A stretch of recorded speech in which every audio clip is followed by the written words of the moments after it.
And part of letting go is identifying both of these things so that we can release them. Now, what happens when we don't release them is we end up repeating history. In fact, very often when we're in a toxic relationship, what are we doing? We're repeating history because it's familiar. And so if we don't let go, we're doomed to repeat history, either by staying in the same relationship or by leaving them and trading up to someone even better. Welcome to another episode of Rich in Relationship.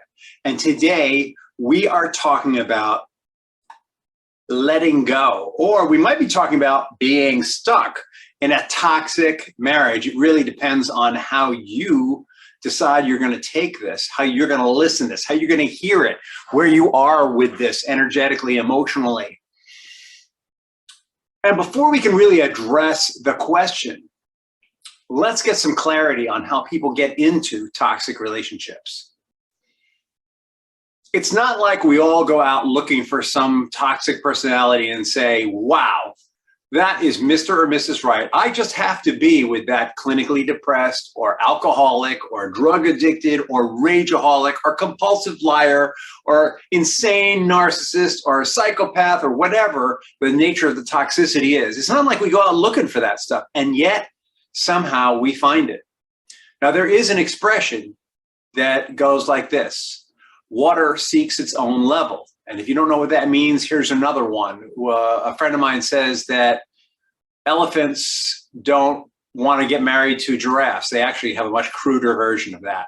But the fact of the matter is that elephants want to be with elephants and giraffes want to be with giraffes. And so somehow when we find ourselves in these toxic relationships, it's because we are in some way a fit. Now, I've met plenty of people in toxic relationships who say that they were fooled. And indeed, they probably were fooled. Initially, they fell in love and everything was juicy and wonderful and sexy and fresh and amazing, as it always is when we're in that love state. But the problem with in love is that we don't often see the defects of the other person. And so it is fully possible that we might feel we were taken in when we find out that this person also happens to be just a little toxic in some way. So I'm not negating that that happens.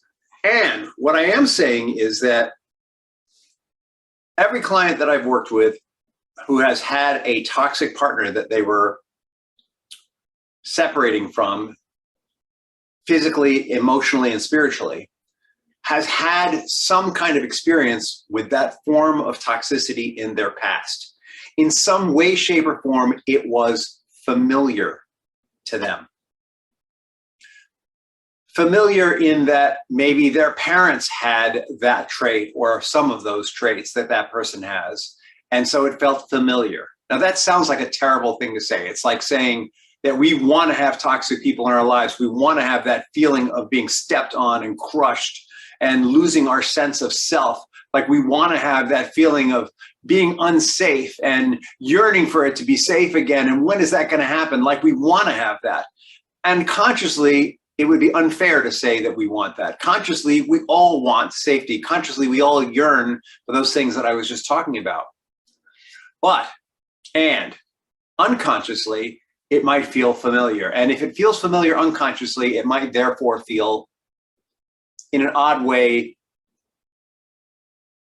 like a familiar piece of clothing is probably the best way to put it. I've heard people talk about comfort zones and it feels safer because it's familiar. But I think those words are not completely accurate when we're talking about toxicity. I think it's more like we've worn a certain shirt for a long time and we meet someone and we get that same feeling again, unconsciously, not consciously. It's not like we're sitting there saying, wow, this guy or gal really reminds me of the worst qualities of my parents. It's more like it feels comfortable unconsciously. So some part of us is hooked a little by that, by those negative qualities that may be peeking through. And what happens rationally is our mind tells us that's not what's going on. That's not who that person is. That's not really what's happening here. I'm in love. This person loves me. It's awesome. It's amazing. And when they start slipping into being critical, that's again familiar. And so we might dismiss it. we might not by saying that it's love, we dismiss it by saying it doesn't happen that often, or they didn't really mean that, or whatever excuses that we want to make, because it unconsciously feels comfortable. It feels familiar. And as human beings, we really have a tendency to lean into the familiar. So part of the trick of letting go is identifying this. Identifying first, what were the dreams? What was the promise of that relationship in the very beginning? Second, as it started to morph into something less dreamy and more nightmarish, what was familiar about it? And part of letting go is identifying both of these things so that we can release them. Now, what happens when we don't release them is we end up repeating history. In fact, very often when we're in a toxic relationship, what are we doing? We're repeating history because it's familiar. And so if we don't let go, we're doomed to repeat history, either by staying in the same relationship or by leaving them and trading up to someone even better. I worked with a young lady who was with a young man, and he was a budding alcoholic and addict, and he was a different person from one day to the next. And at first, this was very familiar to her, and she loved him. And the days when he was not drunk or high, he was the most loving and caring person, and then he would morph. His personality would change. And he would flip between gaslighting her and being really abusive at the same time, and being this loving, caring rescuer. And she identified this pattern as being a negative, and she left him. And she came to me after her second relationship. And the next relationship, the first relationship, the guy was emotionally abusive. He was loud. He was a gaslighter. He convinced her that she was crazy. The second relationship, the guy just full on beat her, right? So what happened was, because she didn't deal with what was happening there, she slipped into this relationship with this guy he wasn't a full on beater, but he did put his hands on her occasionally. And that was when she came for help. And I couldn't help her with the emotional violence, but when she got away from this guy, I was able to help her to identify the pattern. I was able to help her see that it was continuous. I was able to help her to recognize the common thread and even see what both relationships had in common that felt comfortable to her. And it turned out that in her childhood, she had had a parent who actually was not emotionally abusive or physically abusive, but who did gaslight her and was not completely honest and maintained an illusion about the kind of life that they had together. And so there was a familiarity about people who were inauthentic and dishonest. And working through that, she was able to move on to a relationship that was no longer physically abusive or emotionally abusive. That's what I'm talking about here. When I talk about the familiar, I'm talking about, it may not be exactly the same, but we're drawn to it for some reason because it feels familiar. It seems different, feels familiar, becomes similar, or even worse. Okay. Before I dive into the details of letting go of what was wonderful and letting go of what's familiar,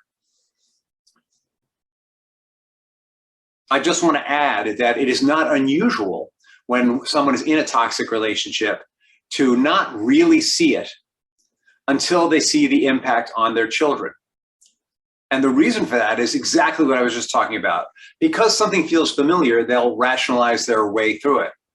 I have another client who was in a relationship, had fathered children with a clinically depressed wife, didn't know that that was the situation.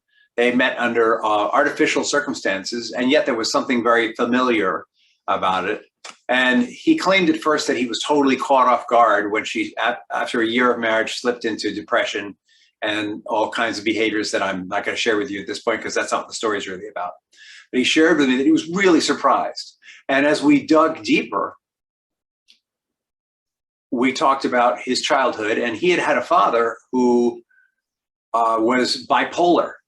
And so bipolar is where one day they're really manic, and then, you know, for a few weeks they're really sad, and for a few weeks they're really energized, and a few weeks they're really sad and depressed, actually. And so the way that he met her was was under artificial circumstances, and she had been very energetic, and he was drawn to that because unconsciously it reminded him of his father. And then when she went to the other side, he was tolerant of it because guess what? Unconsciously it reminded him of his father. And it took years before he realized that this situation was going to change. And what made him realize it was when she couldn't show up for the children in a way that he felt, really that they felt she should. She just wasn't present. She wasn't taking care of herself, so she couldn't be present for them. And it took him years to work through it and let that go. So this is another example of the familiar taking charge and rationalizing our way through it. And it's also a story about someone who, when they started to see the negative impact of their toxic spouse on their children, eventually took action, separated, and rearranged their lives. All right, so let's talk about the good stuff. The hardest thing about separating from someone like this, you would think, would be the pain and suffering of the good stuff. And that is what we tend to focus on. But actually, the hardest thing to let go of is the familiar. And so it's really important that we identify in this toxic relationship what is familiar. And I promise you there is always something familiar. It doesn't mean exactly the same, though sometimes it can be. I have another client who came to me and was married to a man that she found emotionally abusive. And she said to me that she was used to that because that's how her parents had talked to her. They had always been very critical of her as a child, and she just thought that's how people, and critical of one another too. That was her model for relationship. And it wasn't until she saw that her child was very afraid of him that she realized something was wrong. Once we recognize that something's wrong, it's very easy to get into blame and anger, and that has to do with the happy part. But where we really want to be is what's our part in it. And in order to own that, we're going to take a stance. It's called the stance of accountability. The stance of accountability goes like this, that we are 100% responsible and accountable for every situation in our lives. Now, I want to be clear, this is a stance. It's not reality. In reality, people do things and we happen to be there and it's impactful on us. But the stance of accountability is about looking at all of the behaviors that may contribute, especially to an ongoing pain point, like something familiar, like being in a toxic relationship. And from the stance of accountability, we ask ourselves the question, why did I want this? Why did I choose this? Why did I allow this person in our life? And we allow ourselves to trace the answers to these questions through what is it about my childhood, my parents, my siblings, my grandparents, my great-grandparents, the culture I grew up in, the community I grew up in, that it feels familiar in the same way that this toxicity feels familiar. And we allow ourselves to see possible threads in our lives that connect that sense of familiarity. And we explore it. But why would I want that? What is it about that? Possibly I wanted that because I needed to heal this. Possibly I wanted that because I was afraid that I wouldn't survive without something that's familiar. Possibly I wanted that because I feel much more comfortable with people who behave in this way. Whatever the answers are, we explore them. And you can do this through journaling. You can do it through video. You can do it with a therapist. You can do it with a coach. You can do it with a pastor. You can do it with a rabbi. You can do it with anyone who wants to listen. The important thing, you can do it with a tree, by the way. The important thing is that you go through the process of owning your life as if you were the God of your life. Now, I'm not saying that you are the God of your life. Again, this is a stance. It's a way to examine your life. And then the next step is, once you've identified these threads of possible reasons why you would choose this, then you ask yourself the question, what if I chose differently?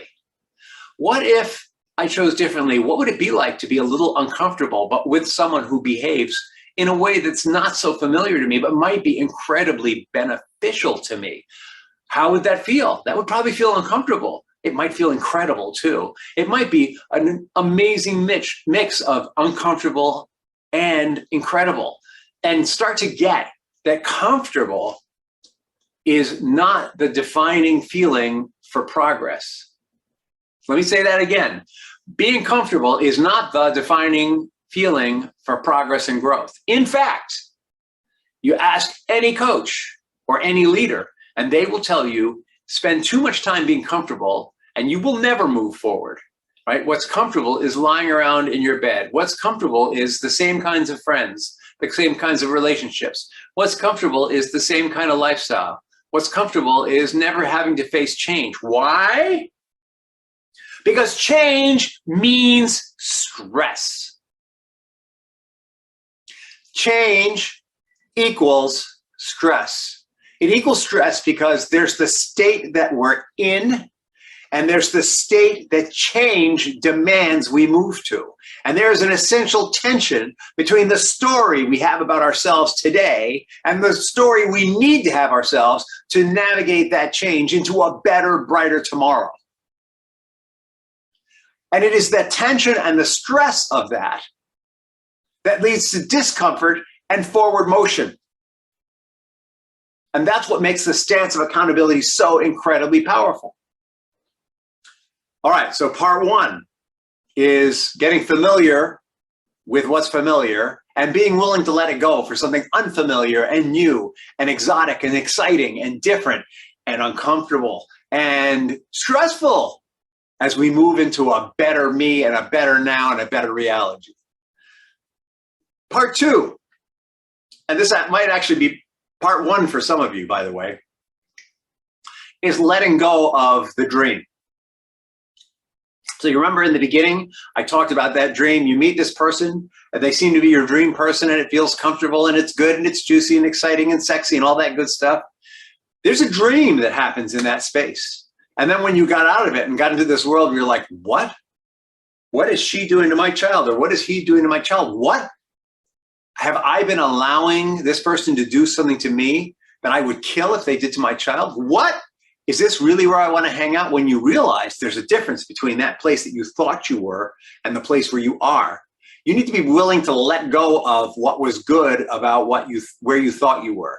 It might even have been where you really were, by the way, but you don't let go of it like an effort, like an angry let go of it. You let go of it with I honor that time. You know, we had that time together and it was special and it was wonderful. And whether it was real or not, it was enjoyable for us both, and I will always remember it and honor it. And when I was in that space, I saw the best qualities of that person. And trust me, that no matter how toxic that person is, those best qualities that you saw in them are in there somewhere, buried, asleep, under what they're comfortable with, the toxicity that they're comfortable with. They live that way because it's comfortable for them, because it was taught to them, because they grew up in an environment that encouraged that particular brand of toxicity or supported or fed energy into them living that way. And that's where they're comfortable. And in that brief moment when you were in that in love stage and saw something better in them, that better was there, is there, and can come out again. Just maybe not with you, and you don't have to pay the price for coming out necessarily. It's your choice. And when you can let go of that with love, and let go of the blame and the anger and the fear that that relationship generated. When you let go of that, and when you let go of what you're comfortable with and embrace the discomfort of moving into something different, new, and maybe even exciting, though uncomfortable, that is when you have truly let go, right? Letting go means I'm done. I don't need to change them. I don't need to fix them. I don't need to help them. I don't need to kill them. I don't need to do any of those things. I simply accept that they are who they are.